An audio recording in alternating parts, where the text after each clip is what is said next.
அவசர காரியங்களுக்கு நம்ம ரொம்ப நெருக்கடி காரியங்களுக்கு முக்கியத்துவம் கொடுக்குறோம்.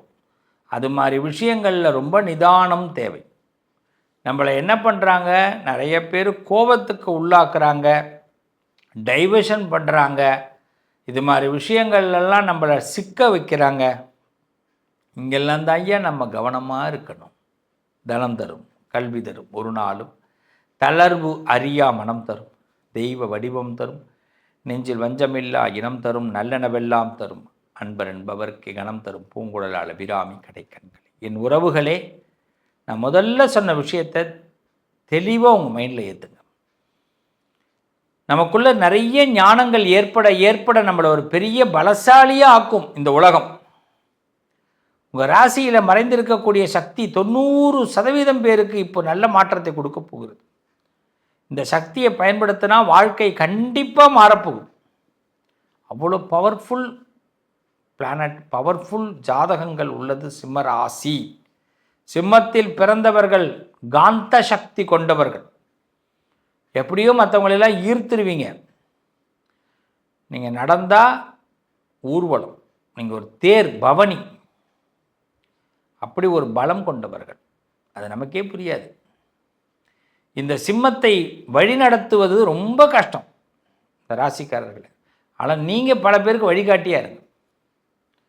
சொல்லுவாங்கள்ல, என் பேச்சை நானே கேட்க மாட்டேன் அப்படின்னு. அது மாதிரி தான் சிம்மராசிக்காரர்களுக்கு ஒரு 5 விஷயத்தை நான் சொல்கிறேன். 5 கேள்விகளை உங்கள் மனசில் எழுப்புங்க. அதுக்கு சில விடைகளை கண்டுபிடிங்க. அதன்படி இன்னிலேருந்து ஃபாலோ பண்ணுங்கள். உங்கள் வாழ்க்கை கண்டிப்பாக அற்புதமாக மாறும். நம்ம தோற்று போக மாட்டோம். நமக்கு வரக்கூடிய தோல்வியெல்லாம் தற்காலிகம்.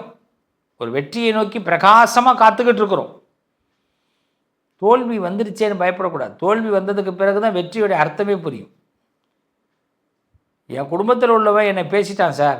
சார், உன் குடும்பத்தில் உள்ளவன் பேசிட்டான்னா நல்லது சார், அவனை தெரிஞ்சுக்கிற சார் நீ, அவ்வளோதான். ஓ, அவனுக்குள்ளேயும் இப்படி ஒரு எண்ணம் இருக்குன்றதை நம்ம தெரிஞ்சுக்கிறோம் சார். என் நண்பன் என்னை பேசிட்டான் சார், பேசிட்டேன் சார், அவனை பற்றி நம்ம தெரிஞ்சுக்கிட்டோம் சார். இப்படியே நினைக்க மாட்டோம். பேசிட்டான்னு சொல்கிறத விட அவனை நான் தெரிஞ்சுக்கிட்டேன் சார். இப்படி தான் நான் சொல்கிறேன். மற்றவர்களை தெரிந்து கொள்ளக்கூடிய ஒரு நிலை என்றைக்குமே சிம்மத்துக்கு உண்டு. அதை தெரிஞ்சுக்கிட்டேன்னு எனக்கு தெரிஞ்சுக்கணும். என் குடும்பத்தை தெரிஞ்சுக்கிட்டேன், என் உறவை தெரிஞ்சுக்கிட்டேன், நண்பர்களை தெரிஞ்சுக்கிட்டேன், மனுஷங்களை தெரிஞ்சுக்கிட்டேன். டெய்லி படிக்கிறேன் சார், டெய்லி புரிஞ்சுக்கிறேன் சார். சார், என்ன ஜாதகங்க நீங்கள், உங்களாலாவது புரிஞ்சிக்க முடியுது. சிம்மராசிக்காரவங்க பல பேருக்கெல்லாம் புரிஞ்சிக்கவே முடியாமல் ஏமாந்துட்டு இருக்காங்களா, அவங்களெல்லாம் என்ன பண்ணுறது? இப்போ சிம்மமாகவே பிறந்துடலான்னு கூட தோணும்ல. அப்போ சிம்மராசிக்காரவங்களுடைய ஜாதகத்தில் எந்த கிரகம் ரொம்ப சப்போர்ட்டாக இருக்குன்னா சூரியன் தான். அல்டிமேட் ஸ்டார் சூரியன் தான். சூரியன் புதன் காம்போ உங்களுக்கு ரொம்ப சூப்பராக இருக்கும். உங்களுக்கு மட்டும் சூரியன் புதன் நல்லா இருந்ததுன்னா உங்களை தட்டிக்க முடியாது. ஆனால் அதே உங்களுக்கு செவ்வாயோ ராகுவோ, செவ்வாய் ராகு உங்களுக்கு ஆப்போசிட்டிங்காக எப்போ வராரோ அப்போல்லாம் நம்மளை டவுன் ஆக்கிடுவாங்க, நம்மளை உடைய வைப்பாங்க. செவ்வாய் ராகு ஆப்போசிட்டாக வரான்னு பார்த்துங்க. வரும்போதே நம்ம தயாராகிடணும். பெண் தெய்வத்தை வழிபாடு பண்ணுங்க. பெண் தெய்வம் தான் உங்களுக்கு அந்த மாதிரி நேரங்கள்லாம் ரொம்ப உறுதுணையாக இருப்பாங்க. சார், பொம்பளை தெய்வம்னா Mariamman yes, Kaliamman yes, Varahi S.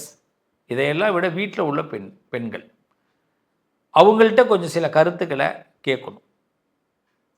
நானே லேடி சார், நான் எந்த லேடிகிட்ட கேட்கணும்? என் வீட்டில் யாருமே லேடி இல்லை, நான் தான் என் தலைமையே. உங்கள் வீட்டில் உங்கள் சொந்தக்காரங்க யாராவது இருப்பாங்க, தெரிஞ்சவங்க இருப்பாங்க, உங்களுக்குன்னு ஒருத்தவங்க நண்பர்கள் இருப்பாங்க. ஏதோ ஒரு பெண், ஒன்றுமே இல்லையா, புத்தகம் இருக்குது, எத்தனையோ பெண் ஆத்தர்ஸ் எழுதியிருக்கிறாங்க, எழுத்தாளர்கள். அதை எடுத்து படிங்க, வழிகாட்டுவோம். ஒரு புத்தகத்தை படிக்கும்போது அந்த புத்தகத்தில் ஏதாவது ஒரு பக்கம் நமக்காக எழுதப்பட்டிருக்கும். அதுதான் நம்ம வாழ்க்கையை மாற்றும். இன்றைக்கி புத்தகம் படிக்கிற பழக்கமே பல பேருக்கு விட்டு போச்சு. தினசரி ராத்திரியில் 9லேருந்து 9:30 மணி வரைக்கும் புத்தகம் படிக்கிற பழக்கத்தை கொண்டு வாங்க. செல்ஃபோனை நிப்பாட்டிட்டு ரொம்ப அழகாக வருவீங்க. அறிவுத்திறன் அதிகரிக்கும். இன்றைக்கெல்லாம் பல பெரும்புள்ளிகள்லாம் வெற்றி பெற்றதற்கு காரணமே என்னென்னா புத்தகம் படிக்கிறது தான். இன்றைக்கெல்லாம் பெரும்புள்ளியே வரதே பெரிய கஷ்டமாக இருக்குது. இப்படி இந்த சிம்மராசிக்காரவங்க என்ன கற்றுக்கணும், என்ன தெரிஞ்சுக்கணுன்னா, நமக்கு நம்ம வாழ்க்கையை மாற்றக்கூடிய அந்த சக்தி என்ன, முதல் விஷயம் அதான். அது ஏன் மறைந்து இருக்கிறது எனக்கு தெரியல, இது 2வது. அதை எப்படி நாம் வெளிக்கொண்டு வருவது 3வது. அதை எப்படி பயன்படுத்துவது, எங்கு பயன்படுத்துவது? 4வது, என்ன தவற நான் தவிர்க்கணும்? 5வது. அவ்வளோதான். இந்த 5 கேள்விக்கு விடையை கண்டுபிடிப்போம். முதல்ல உங்களுக்குள்ள மறைந்திருக்கக்கூடிய சக்தி என்ன தெரியுமா?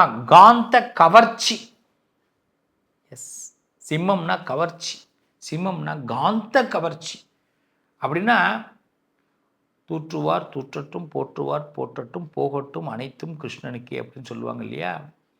நம்ம யாராவது ஒருத்தவங்க நம்மளை திட்டினா கூட அதை அவன் பொறாமையில் தான் திட்டுறான், வளர்ச்சியை பொறுத்துக்க முடியாமல் திட்டுறான். இவெல்லாம் வாழ்ந்துக்கிட்டு இருக்கான் பாருடா அப்படின்னு திட்டுறான். இதை முதல்ல தெரிஞ்சு. உங்களை பேசாதவர்களே இருக்க மாட்டாங்க. உங்கள் குடும்பத்தில், வெளியில், நீங்கள் பொது வாழ்க்கையில் இருந்தீங்கன்னா கொஞ்சம் கூட கவலைப்பட வேணாம், உங்களை எல்லாரும் பேசுவாங்க. அதுவே கவர்ச்சி தானேங்க. நம்ம விளம்பரத்தை நம்ம தேடவே வேணாம், நம்மளை பற்றி பேசிகிட்டு இருக்கான் பாருங்க, அதுவே விளம்பரம். அவனால் நம்ம இமேஜை உடைக்கவே முடியாது. எவ்வளோதான் ட்ரை பண்ணுவாங்க, உடைக்கவே முடியாது. அந்த ஒரு காந்த கவர்ச்சி அதுதான் நம்மளோட சக்தி. மக்களை வழிநடத்தக்கூடிய திறன் இந்த சிம்மத்திற்கு மட்டுமே உண்டு.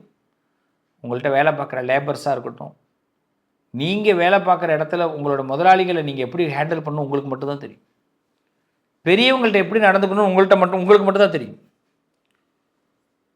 எவ்வளோ பெரிய சூழ்நிலைக்கு போனாலும் தன்னிலை மாறாமல் உங்களை பார்த்துக்கிட்டே வருவீங்க. கடவுள் உங்களை கைவிட மாட்டார். பாட்சா படத்தில் ரஜினிகாந்த் ஒரு வசனம் சொல்வார், ஆண்டவன் நல்லவங்களை சோதிப்பான், ஆனால் கைவிட மாட்டான். இது கண்டிப்பாக நிதர்சனமான உண்மை சிம்மத்திற்கு.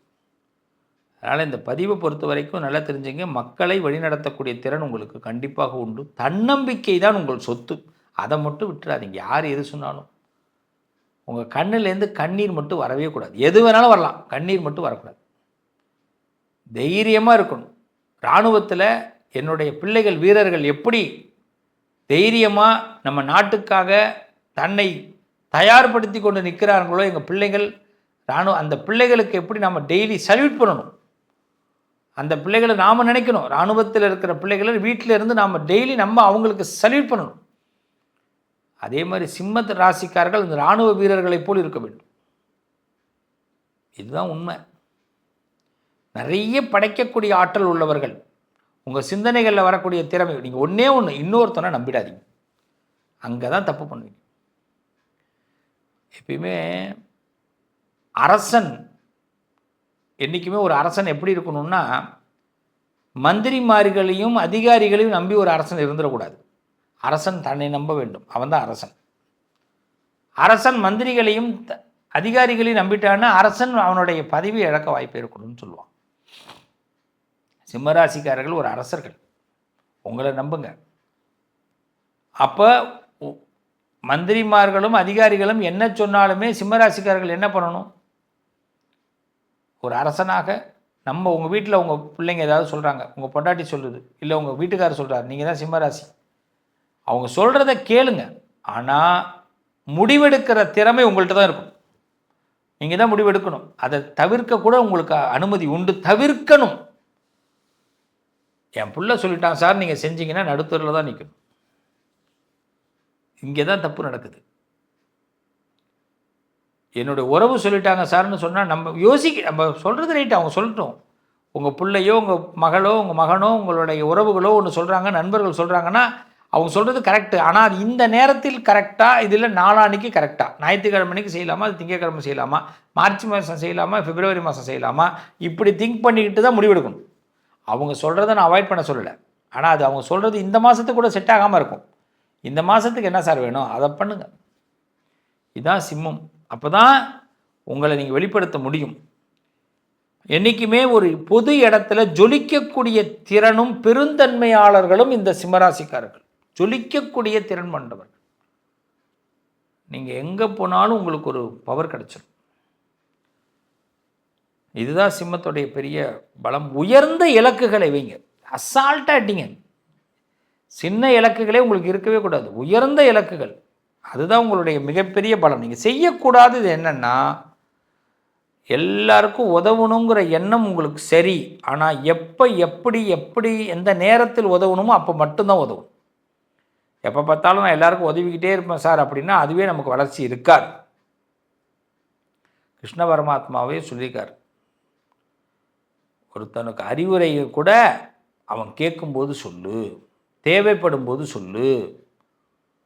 பேசிக்கிட்டே சொல்லிக்கிட்டே இருந்தோம்னா அவன் அதை உதாசீனப்படுத்திடுவான்.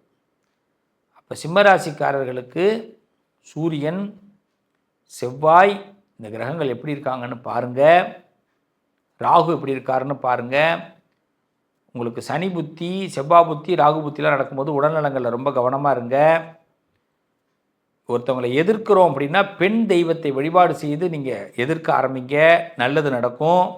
இந்த காலகட்டம், இந்த தேதியை குறிச்சிங்க. இனிமேல் நீங்கள் நான் சொல்கிற மாதிரி பிளான் பண்ணிங்கன்னா நிச்சயமாக நீங்கள் மிகப்பெரிய காந்த யோகத்தை பெறுவீர்கள். உயர்ந்த இலக்குகளை நீங்கள் முடிவெடுங்க, உயர்ந்த இலக்குகளை வைங்க, மிகப்பெரிய சக்ஸஸை பார்க்க போறீங்க. வாழ்த்துக்கள். உங்கள் அதிர்ஷ்டத்திற்கான தீர்வு கல்வி, பதவி, யோகம், தொழில் வளர்ச்சி பெருக, ஜாதகம், வாஸ்து, திருமண பொருத்தம் பார்க்கவும், பிரசன்னம் கேட்கவும். Positive lion doctor Sivasri Manikanda Sivam. தொடர்பு கொள்ள வேண்டிய வாட்ஸ்அப் எண் 7904137178.